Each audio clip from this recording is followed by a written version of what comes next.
Hello everyone. तो last video में हमने देखा था कि CP1 टाइप बॉश का जो पंप है उसे किस तरीके से डिसमेंटल किया जाता है। आज की इस वीडियो में हम देखेंगे कि उसको किस तरीके से असेंबल करना है।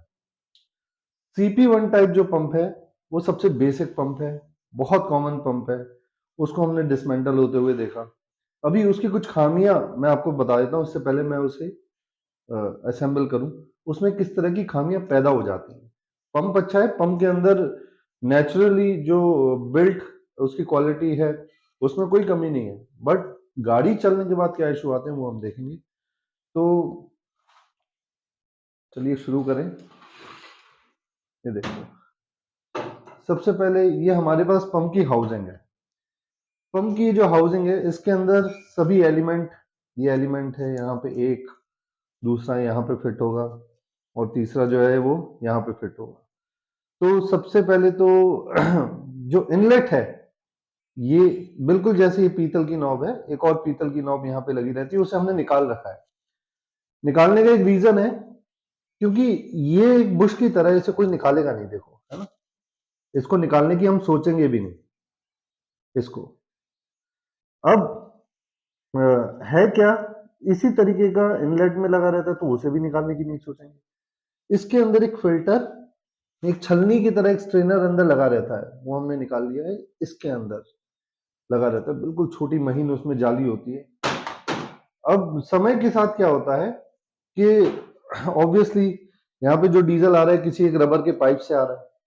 वो रबर का पाइप कट जाता है या उसमें कचरा आता है डीजल के साथ, तो वो अंदर जाली चोक हो जाती है। जैसे ही आप गाड़ी दौड़ाते हैं, इस पंप के अंदर एयर बनने चालू लग जा होती है, और यहाँ जब अंदर एयर बनेगी तो इसके जो एलिमेंट है उसमें भी एयर जाएगी और गाड़ी एकदम से झटका लेकर के बंद हो जाती है, पिकअप ड्रॉप हो जाता है। इस तरह की दिक्कतें आने लगती हैं। तीन दूसरी जो दिक्कत है, तीन प्लंजर हैं, एक दो और तीन। तीन में से कोई एक खराब हो गया, दो खराब हो गए, या एक भी डायरेक्ट हो, एक प्लंजर अगर डायरेक्ट हो गया तो गाड़ी स्टार्ट नहीं होगी। मल्टीपल प्लंजर है, लोड कम हो, और एक सिंक्रोनाइज वे में कंटिन्यूअस पावर जो है हमारे फ्यूल सिस्टम को मिलते रहे, इसलिए तीन प्लंजर है।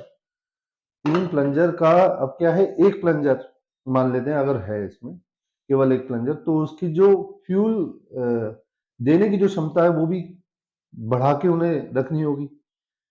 अब जहां पे तीन प्लंजर हैं, तो आप ये समझो इंजन का एक राउंड तो इसका आधा राउंड, इंजन के दो राउंड तो इसका एक राउंड, क्योंकि जो इंजन का दो राउंड होता है तब फ्यूल पंप का एक राउंड होता है। गरारी में भी वही डिफरेंस होता है। तो जब इंजन के दो राउंड होते हैं, फ्यूल पंप का एक राउंड होता है, तो पूरे एक राउंड में 360 डिग्री, तो यानी एक प्लंजर, हर एक प्लंजर 120 डिग्री के बाद, 120 डिग्री के बाद कोई एक प्लंजर फ्यूल इंजेक्ट करेगा, तो वो ज्यादा बेहतर है, वो ज्यादा अच्छी पावर देता है, वो ज्यादा साइलेंट रखता है इंजन को। तो इंजन बहुत छोटा है, उसको साइलेंट होना पड़ेगा। अगर एक ही प्लंजर रखेंगे बहुत ज्यादा डीजल वो देगा, और एक गाड़ी में जो कड़कपन है वो मिलेगा। जैसे बोलेरो में एक ही प्लंजर है तो एक गाड़ी में कड़कपन है, वो चीज इसमें कस्टमर को समझ में नहीं आएगी, क्योंकि कार है, आवाज आएगी बोलेरो जैसी, क्योंकि एक ही बार में फ्यूल देना है, बहुत सारा देना है। तो एक आई होप आप समझ पा रहे हैं इस बात को। तो खैर दो चीजें हैं। तीसरा, आपका जो ये आप देख रहे हैं, ये एंड प्लेट है, ये आगे लगी है इस तरीके से। इस एंड प्लेट में दो ऑयल सील होती हैं, ठीक है। यहाँ पे रिंग्स होती हैं, ये सब फिटिंग का वो है कि आपको फिटिंग करते समय ध्यान देना है कि भैया यहाँ पे दो रिंग थी तो दो ही रिंग हो, ऐसा ना हो ये एक रिंग रह गई लगाते में। दो ऑयल सील है, एक उल्टी लगी हुई है और एक अंदर सीधी लगी हुई है। आप देख पा रहे हो ना, ये अंदर जो है बिल्कुल क्लियरली दिख रही है। एक तो ऊपर है और एक अंदर की तरफ है। तो अंदर वाली ऑयल सील ही मेन होती है। डीजल अंदर चल रहा है, अंदर वाली ऑयल सील लीक हो गई, यहाँ होल दे रखा है। ये रहा, ये होल दे रखा है, यहां से डीजल गिरने लगेगा, क्योंकि ये हिस्सा इंजन के अंदर कसा हुआ है। यहां से अगर डीजल लीक हो गया तो सारा डीजल इंजन में जाएगा। ऐसा ना हो इसके लिए एक होल दे रखा है, सारा डीजल बाहर गिरेगा। अगर मैकेनिक ऐसी गलती करता है कि इसको बंद कर दे, इसको बंद कर दे, तो फिर क्या होगा, वो सारा डीजल आपके इंजन में जाएगा। एरो लाइट लगा के, कोई भी बॉन्ड लगा के कर देते हैं, पता नहीं होता, छेद देखा ही नहीं है कभी, तो ये सारी चीजें हो जाती हैं। और एक मैं आपको इसका मोशन दिखा देता हूँ कि किस तरीके से मोशन करता है। हमें ऐसा लग रहा है शाफ्ट है, शाफ्ट के ऊपर ये ठोकर है, तो ये जब घूमेगी तो ठोकर भी ऐसे ऐसे घूमेगी इसके संग। लेकिन ऐसा नहीं है, इसका मोशन अलग किस्म का है। मैं आपको दिखाता हूँ, कोशिश करता हूँ। देखिए ये हमारे पास पंप है ना, और ये वही पंप है, और ये देखिए शाफ्ट है इसके अंदर, और ये इसकी कैम है, आप ठोकर भी कह सकते हैं। तो अब देखिए इसका मोशन किस तरीके से रहता है। ये हम घुमा रहे हैं इसे, ये देखिए, आप देखेंगे ये जो लोब है ये घूम नहीं रही है, ये रोटेट नहीं कर रही है, लेकिन ये बस आगे और देखिए पीछे, यही आगे और पीछे, इस तरीके से।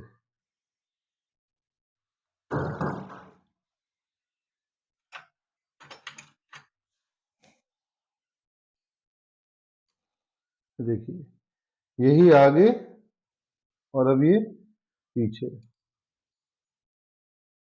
यही लोब आगे, ये लोब घूम करके इस तरफ नहीं आ रही है, ये बस आगे पीछे हो रही है, आगे पीछे हो रही है, ताकि ये जो प्लंजर यहाँ लगा हुआ है, अगर तो प्लंजर भी लगा के देख लेते हैं हम, इसको थोड़ा घुमा लेते हैं। देखिए ये प्लंजर इस तरीके से लगा होगा, ठीक,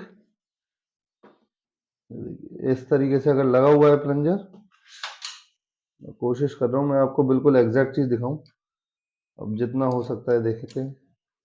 ये देखिए ये अभी इसको पुश कर रहा है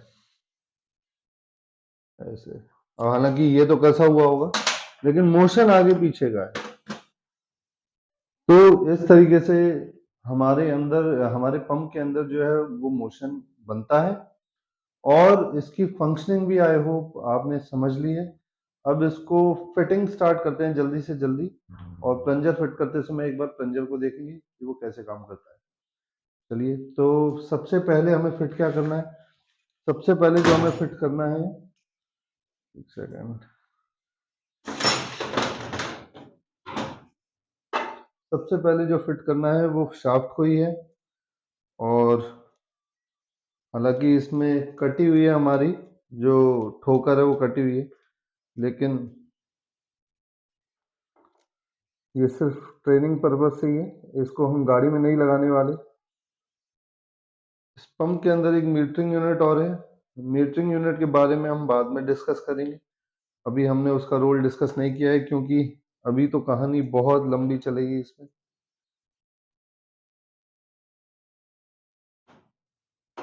शाफ्ट और ये बिठाने के बाद एंड प्लेट लगाएंगे। एंड प्लेट को आप कैसे भी लगा सकते हैं, कहीं पे भी घुमा के। जाहिर सी बात है, ये 3 होल जो हैं आपको दिखाई दे रहे हैं, ये 3 होल यहाँ पे बॉडी में लगे हुए जो 3 होल हैं, 1 2 3, इसमें अलाइन होने चाहिए। तो इसको हम लगा देते हैं। इसको लगाते वक्त ये देखिए, शाफ्ट को लगाते वक्त ये चाल इसमें ज्यादा ना हो, थोड़ी बहुत चाल तो होगी, लेकिन बहुत ज्यादा चाल नहीं होनी चाहिए, ठीक। इसको यहाँ लगा देते हैं। इसको लगाने के बाद इसको आराम से, इसको अब जैसे ये देखिए ये थोड़ा सा क्लियरेंस रह रहा है ना नीचे, तो इसको ठोकने की कोई आवश्यकता नहीं है। वैसे तो क्या है कि जब काम कर रहे होते हैं लोग, तो इतनी बात की जो है आइडिया होता है कि कसूंगा तो नीचे चला जाएगा, लेकिन फिर भी कुछ शिरोमणि होते हैं जो जहाँ नहीं करना चाहिए कुछ, उसको भी कर रहे हो, ठीक। कसना हमें बैलेंस से है। हर स्क्रू का एक टॉर्क होता है, हर स्क्रू का, ऐसा कोई भी स्क्रू नहीं है जो एक टॉर्क पे कसा ना जाता हो।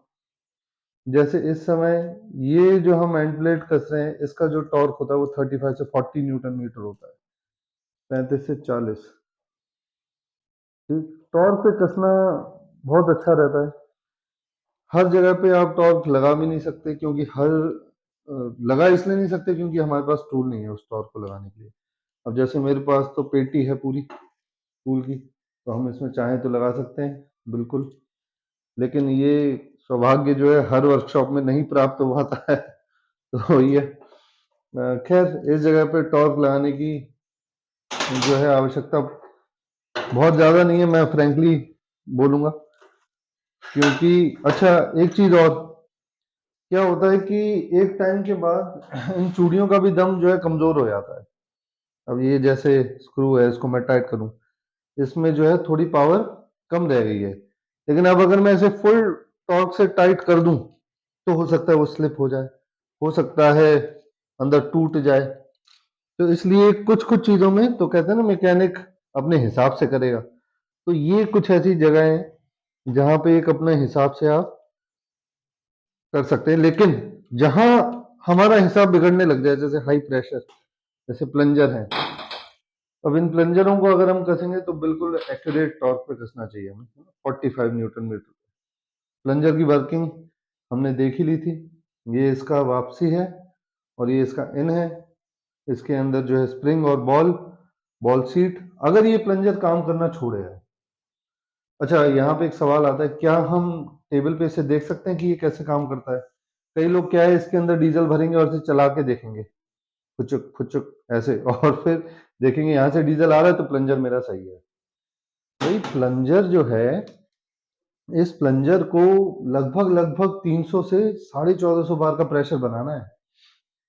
आप इसको ऐसे प्रेस कर करके ये नहीं बता सकते, कभी नहीं बता सकते कि ये ओके है। ये तो 50 बार का भी अगर प्रेशर बनाएगा ना तो आप इसको प्रेस नहीं कर पाओगे। तो इस वजह से आप उसको ऐसे जज नहीं कर सकते, क्योंकि 50 बार हो गया, 50 किलो पर सेंटीमीटर स्क्वायर, आप पर सेंटीमीटर स्क्वायर 50 किलो नहीं उठा सकते। 50 बहुत दूर की बात है, 10 भी नहीं उठा सकते। 10 किलो का होता है आटे का बोरा, उसको आप ऐसे लिफ्ट अप नहीं कर सकते। तो आप यूं यूं करके अगर कह रहे हैं हाँ हाँ प्लंजर सही है, ये अज्ञानता है, इसको दूर करना है, इसीलिए ये वीडियो हम देख रहे हैं। हाँ, लेकिन इसको लगाने से पहले जो काम आपको करने हैं, बिल्कुल करने हैं। ये स्प्रिंग तो निकाल ही लिया आपने, इस सीट को साफ करना है। इस सीट को बहुत अच्छे से साफ करना है। किससे साफ करना है? ग्रीन पेस्ट से साफ करना है, किसी ब्रश से साफ करना है। दांत साफ करने वाला ब्रश आता है, उसको एक यूज कर लो, उससे साफ करो, कुछ नहीं है आपको।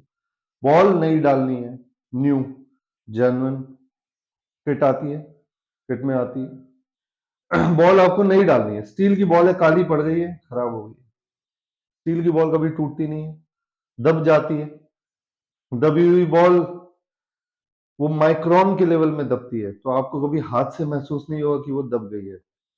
तो आपको स्टील की बॉल हमेशा नहीं डालनी है। दूसरी, तीसरी और आखिरी बात, अंदर अंदर यहाँ पे जहां स्टील की बॉल बैठ रही है, वहां आपको ग्रीन पेस्ट से उसे बहुत बेहतरीन तरीके से साफ करना है, बहुत अच्छे से साफ करना है, ताकि सीलिंग हो पाए। अगर इस बॉल ने अंदर की सीट को सील नहीं किया, प्रेशर नहीं बनने वाला। यहाँ पे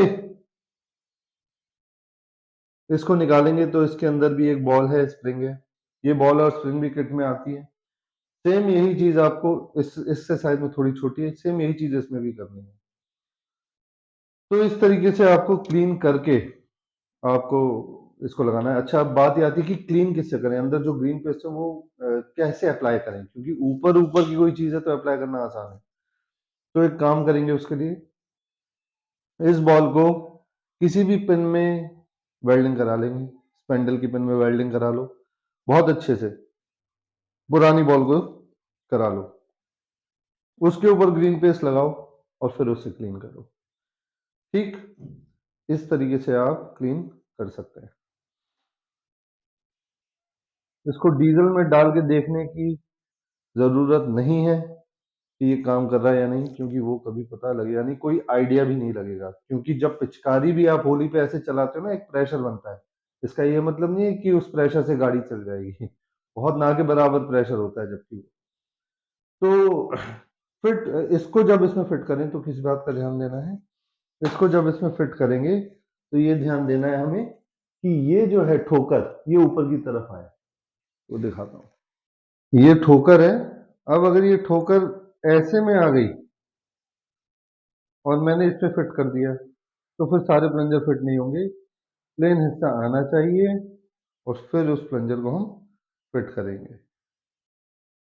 इसमें एक चीज का ध्यान और रखना है हमें कि ये उल्टा नहीं लगना चाहिए, और कोशिश अगर मैं करूंगा उल्टा लगाने की भी, वो रिंग लगी हुई है यहाँ पे, और अंदर भी यहाँ पे सील वगैरह सब लगी हुई है। ठीक, ये ऑयल सील, ये सील।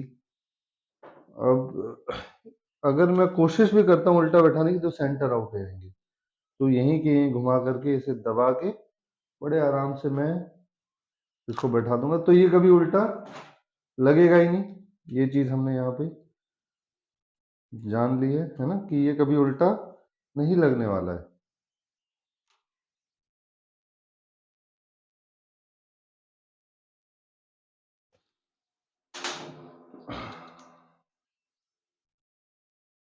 आराम आराम से कसना है, हिसाब हिसाब से कसना है, आउट ना हो जाए।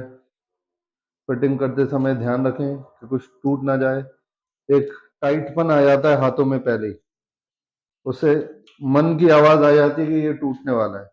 अब जो उसे सुन लेता है तो बच जाता है, जो नहीं सुन पाता है वो अपना नुकसान कर लेता है। ये 45 न्यूटन मीटर पे टाइट हमें करने हैं।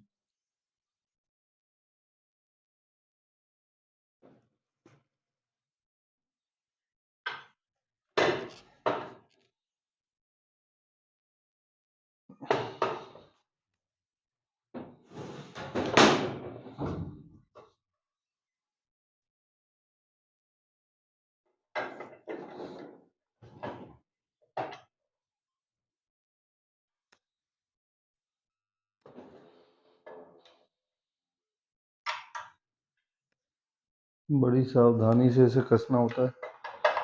आप इसे अपनी मन की इच्छा से नहीं कर सकते, आपको ध्यान रखना होता है कि कसते समय कुछ टूट ना जाए। बस, ठीक।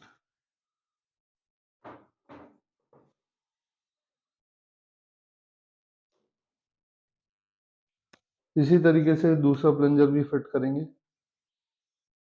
रिंग्स का ध्यान रखना है स्पेशली, ये रिंग्स जो हैं वो हमारी बिल्कुल अपनी जगह पे ही हो। ऐसा ना हो कि हम फिट कर दें और रिंग जो है ही नहीं। बहुत सारे लोगों को इसमें ना लीकेज की प्रॉब्लम आती है, सर रुकती ही नहीं है लीकेज, लीकेज रुकती ही नहीं है।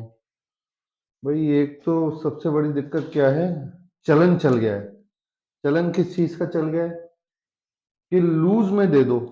सामान जब हम लेते हैं किसी से, देने वाले का भी और लेने वाले का भी, देखो देने वाले का तो क्या है, वो सबसे अच्छी चीज देना चाहता है। लेने वाले पे डिपेंडेंट होता है कि वो क्या लेगा सामने वाले से, क्योंकि वो कहता है कस्टमर तो कस्टमर तो पैसे ज्यादा लग जाएंगे। भाई यार बहुत क्लियर बोलूंगा, बहुत स्पष्ट बोलूंगा, मुझे ऐसी कोई समस्या नहीं लगती है कि आप अच्छी चीज ना डालें, क्योंकि कस्टमर बाकी जगह का तो पता नहीं, लेकिन भाई पंप वर्कशॉप में तो पेमेंट करता ही है और अच्छी खासी करे आता है। हमारे एंड हमारे पॉइंट ऑफ व्यू से अब आप उसमें जो है कस्टमर से कि पंप में कोई किट लगानी है, स्पेयर पार्ट वाले से आप कह रहे हो कि लूज में दे देना कुछ सामान, तो अब उन्होंने भी एक चलन बना लिया है। वेरी गुड काम कर दिया उन्होंने भी, स्पेयर पार्ट वालों ने, कि क्या ये है, नया नहीं है लेकिन लूज में है, नया नहीं है लूज में है। तो ये तो चीज जो है ये क्या समझ में ही नहीं है। समझ में क्या नहीं आ रहा कि जो इसमें से किट निकलती है, जो खराब किट होती है, जो यूज्ड पंप की किट होती है, वो नए पैकेट में डाल करके बेची जाती है। और ये मैं ये नहीं कहूंगा दुकानदार की गलती है, ये कस्टमर मांगता है भाई साहब। ये हम जैसे पंप वाले मांगते हैं कि लूज वाली दे दो, चल जाएगी ना, हाँ ओरिजिनल पंप की निकली हुई है, क्यों नहीं चलेगी। तो ये तो लीक ही करेगा पंप, और क्या होगा। अरे एक बार आया है काम कराने, ढंग से काम कर दो, है ना। क्यों जो है समय की बर्बादी चालू कर रखी है, उसकी अपनी खुद की रोना धोना, 2 बार पंप कर दिया, लीकेज रुक नहीं दिया, और टेस्ट बेंच पे पकड़ भी नहीं पा रहे हैं। वेरी गुड, बहुत बढ़िया। तो भाई जहां पे स्किल की कमी हो, कम से कम सामान ओरिजिनल डालो। जहां स्किल की कमी हो सामान ए क्वालिटी का डालो, ताकि 90% कमियां तो वहीं दूर हो जाए। ठीक, तो इस तरीके से ये तीनों प्लंजरों को कसना है। एक इसका बोल्ट मिसिंग है, लेकिन ऐसा नहीं है कि आपको भी मिसिंग छोड़ना है, ये ट्रेनिंग पर्पज से है, तो एक बोल्ट, चारों बोल्ट होने चाहिए। अब देखो इसमें यहाँ इस साइड से देखो, इस साइड से जब आप देखोगे तो आपको दिख रहा है कि यहाँ पे एक 20 नंबर की बिट का छोटा सा स्क्रू लगा है और हर प्लंजर पे लगा है। इसको जैसे ही लूज करेंगे ये एलिमेंट काम करना छोड़ देगा। तो जब हम इस पंप की टेस्टिंग करें और यहाँ से हम चेक करेंगे कि प्रेशर कितना बन रहा है, तो इसको लूज करने से प्रेशर गिरना चाहिए। पंप की जो टेस्टिंग है उसका वीडियो अलग बनाया जाएगा, जैसे डिसमेंटलिंग का अलग, असेंबली का अलग और टेस्टिंग का अलग। तो ये चीज हम उस समय भी देखेंगे। यहाँ मीटरिंग यूनिट लगेगा। मीटरिंग यूनिट क्या काम करता है, इस पंप के प्रेशर को कंट्रोल करता है।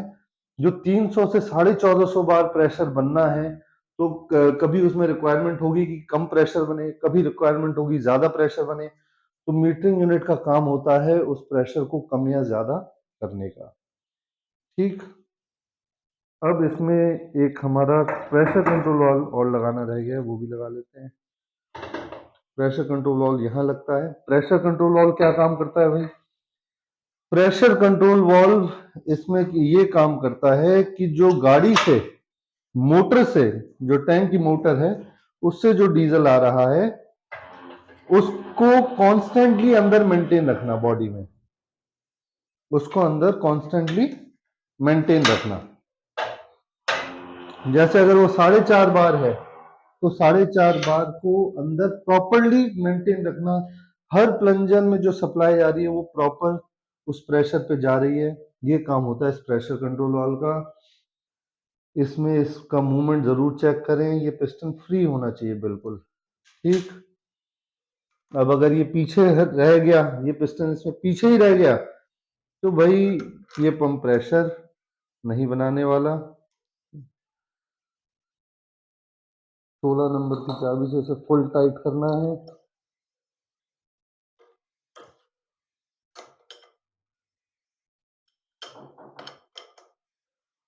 और एक समस्या बड़ी भारी आती है, बड़ी भारी आती है कि पंप सर हमने टेस्ट करके दे दिया है, बड़े ध्यान से देखना। अब पंप हमने टेस्ट करके दे दिया, गाड़ी पे स्टार्ट नहीं हो रहा है, क्या करें? एयर कैसे निकालें?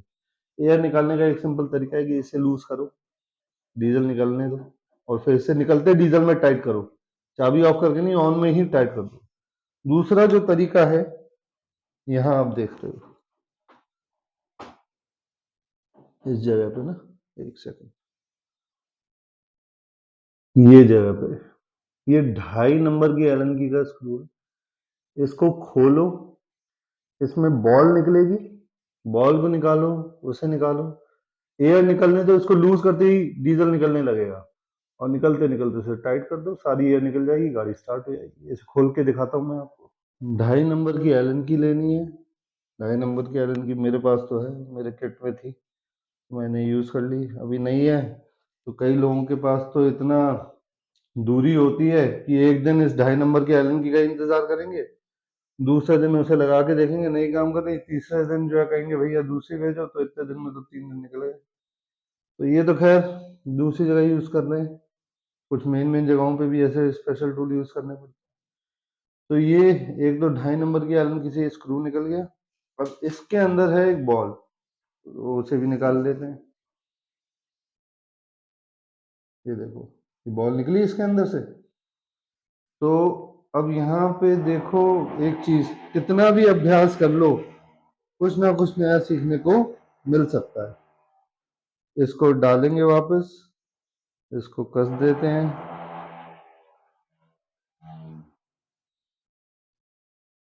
ठीक, फुल टाइट करना है, ये सिर्फ एयर निकालने के लिए। इसके अंदर क्या है? इसके अंदर कुछ होता है क्या? कुछ नहीं होता है इसके अंदर। इसके अंदर सिर्फ वॉशर होती है और कुछ नहीं होता। इसे भी खोल के देख लेते हैं। लेकिन किसी किसी पंप में यहाँ पे कंट्रोल वॉल्व हो सकता है, डिलीवरी वॉल्व हो सकता है। तो इस भ्रम में ना रहें कि इस पंप में नहीं निकला है तो किसी में नहीं निकलेगा। जो है ना, कुछ भी नहीं है, केवल एक वॉशर है अंदर की ओर और ये खाली है, केवल फिटिंग है। इसको भी 45 न्यूटन मीटर पे टाइट किया जाता है। तो आई होप फुल असेंबली आज आप लोगों ने इसकी देख ली है, किस तरीके से की जाती है। तो अब हम मिलेंगे आपसे इसकी टेस्टिंग में, किस तरीके से इस पंप को टेस्ट किया जाता है। तो आई होप इस वीडियो से आज आपने काफी कुछ सीखा होगा। मिलते हैं नेक्स्ट वीडियो में, तब तक के लिए thank you. Stay tuned for next videos. Bye.